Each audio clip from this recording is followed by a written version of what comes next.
Polyethylene foam under the microscope.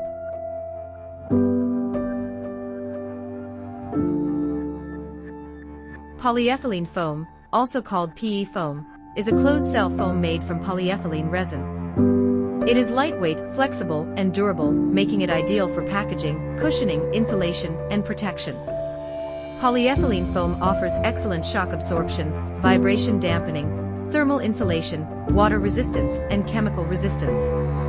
It is commonly used in various industries, including electronics, automotive, aerospace, medical, and construction, for applications such as protective packaging, insulation, and sealing.